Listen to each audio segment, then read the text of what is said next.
Hey guys, C-Drama Invasion here and welcome back to a new video.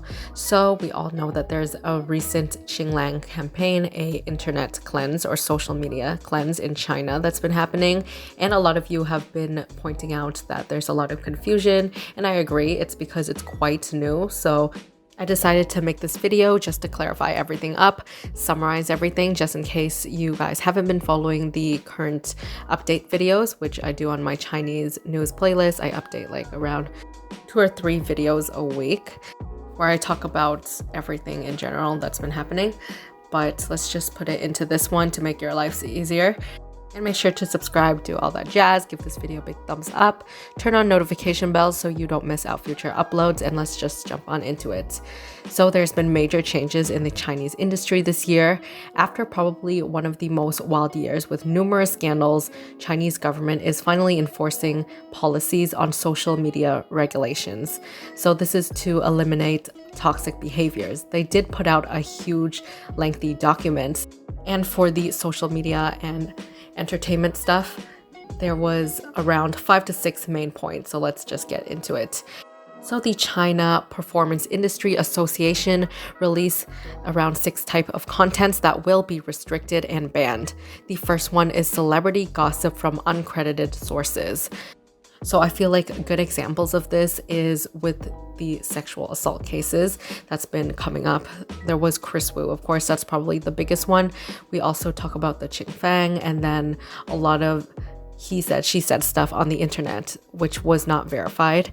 And it's very hard for authorities to kind of track down these posts since there's not too much evidence of it, right? And they're trying to just eliminate as much as possible so that when something does happen and when they go investigate, it will be easier. And also it won't harm the parties involved. So for the female side, you know, like she won't get a lot of threatening messages because they will basically just cut it off by banning all of the hashtags, the threads, and discussions communities on this topic. And for the other party, for example, the male party who's involved and being accused of doing whatever, there won't be as much of a big impact as like the Chris Wu case, let's just say that. So they're trying to just eliminate everything so then they can work behind the scenes with the legal authorities, the police team, the law to find out the truth. The second point of restriction is intensifying contradictions by misinterpreting the original content and maliciously attacking those who hold different opinions. So I guess one good point is recently the shrine scandal. There was a Zhang Zehan shrine scandal, which was proven to be true. Well, he's suffering a lot of consequences right now, and he's taking time off from the industry and just reflecting. Well, we also had Gong Jun, who I recently talked about in, I think, episode 57 in my Chinese news updates playlist. So I explained the whole incident there. But anyways, he kind of got dragged into this. It was a separate case from Zhang Zehan, but it was very similar where they were just digging up photos of him. I think it was a couple years ago when he was in Japan and he was doing like tourist things. He was vlogging and then he walked by a shrine and people misinterpreted it as him supporting the Japanese. And if you know, I did go into it with the Zhang Zehan case a little bit more, but basically there was a war back in the day with China versus Japan, and a lot of these shrines hold war criminals and celebrate them, celebrate their life, including all of the very violent and terrible acts that happened, unfortunately, in the war between the two countries. So, which is why China is just very harsh against it. And yeah, they've been trying to shut it all down. But the reason why this would fall under misinterpretation is because Gong Jun didn't actually like go there. He didn't celebrate it. He just merely walked by, and it was kind of captured a little bit in the background when he was walking by. So actually, thanks to this campaign, they really resolved it like quite quickly. Nothing really happened to him. He just posted a statement, you know, telling them that this is just misinterpretation, blah, blah, blah. But yeah, watch episode 57. I'll leave a little annotation card. or I'll link it at the end so you can watch that. But let's just jump into part 3, which is stirring and creating antagonist emotions among fan groups. So this is toxicity, trying to manipulate fans, trying to start up fandoms, or trying to like instigate things online. Although these sound like they're really good regulations and it's quite needed, especially when we know how toxic Chinese fandoms can be. I made a bunch of videos in the past with stalkers and crazy incidents, malicious rumors. But unfortunately, the one thing that's kind of bad about this is that we've seen with Zhao Liying's controversy, which I talked about in episode 55 for full details. Basically, they kind of cracked down on her and they're saying that it's more on the artists and their studio now to control their fandoms. So what happened was there was a little bit of sparks and outrage between Zhao Liying and Wang Yibo's fandom. For some reason, I think they wanted them to be in a drama together, so they were spreading a bunch of different news and just going back and forth with each other's fandoms, like a fan war basically. And they kind of told Zhao Liying that it's her fault for not controlling her fandom. So now with the new laws in place, they're placing more responsibility on the artist, the celebrity, and the celebrity studio and team to like crack it down, report it, or try to like put out a statement to dissuade everyone from arguing. The fourth restriction is publishing, buying, and selling artists' flights and personal private information without legal authorization. You would think that this would have like consequences, but there wasn't for a long time until now.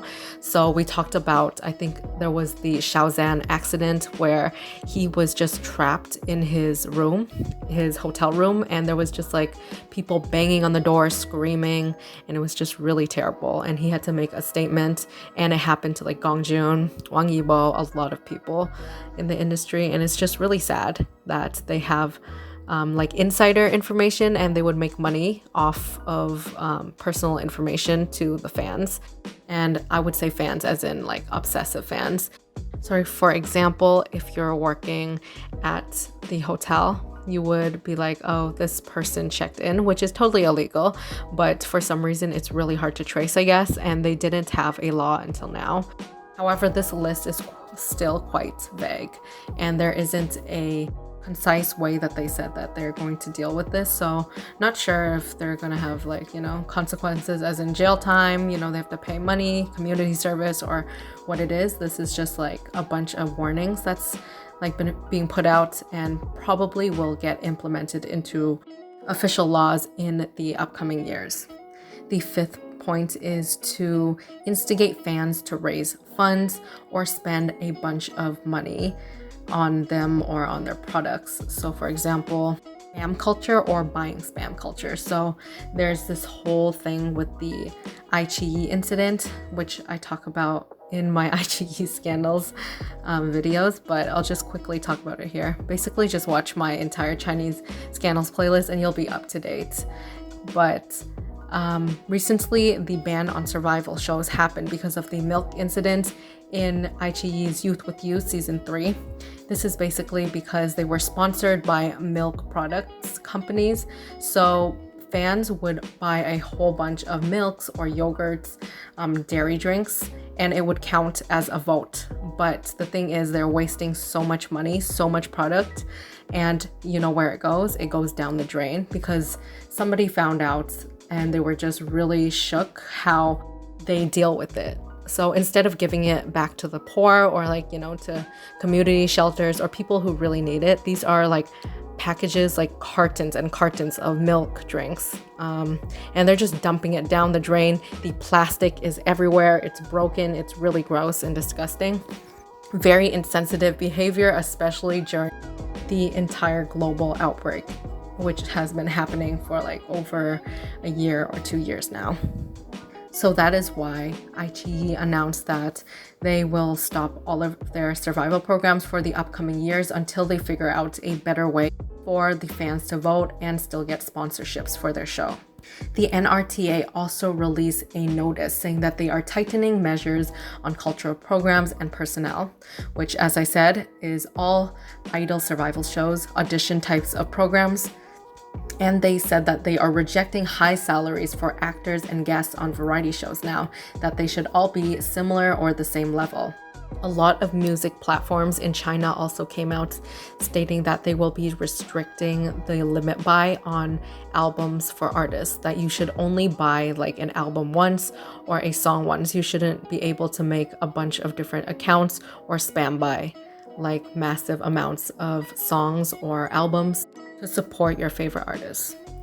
And the last point is to incite or organize fans to disrupt normal social order and also influence them. So basically they are trying to take away influence from influencers and social media stars or celebrities from the public. So the reason for this is that it wouldn't influence younger behavior. So fan culture is a huge thing and everyone loves to follow trends, follow what these celebrities are up to, and sometimes this might impact them in a moral sense. So for example, if like a very popular actress did something like terribly wrong, very unethical, they're trying to make sure that they don't influence their fans to do the same thing or to let them get away with it because of their fans. Because there's always two sides. There's those fans who are like ride or die, I won't believe it until I see it, even though like the law already charged the person and they're still there, they believe in them or whatever. And it's kind of toxic because if you think about it, the celebrities are in the wrong, but because of their diehard fans, sometimes they get away with it. After like a couple of years or a couple of months go by, everything dies down and they come back as if nothing happened, which is most likely why celebrities like Zhang Shuang got like kicked off of Chinese social media platforms. But there's ways around it. I know that she opened like an Instagram or something, so if you look into it, or if they really want to, they can technically like find loopholes around it. We also have huge companies and web platforms that are known for power rankings, like top 10 celebrities of the month, top 10 like whatever of the month or of the year. And they're just saying that this is super toxic because it's giving these celebrities power, and there's technically going to be fan wars with these rankings. So they decided to cut it all out. And the only rankings I think that are staying is like the ratings for dramas, movies, and things like that.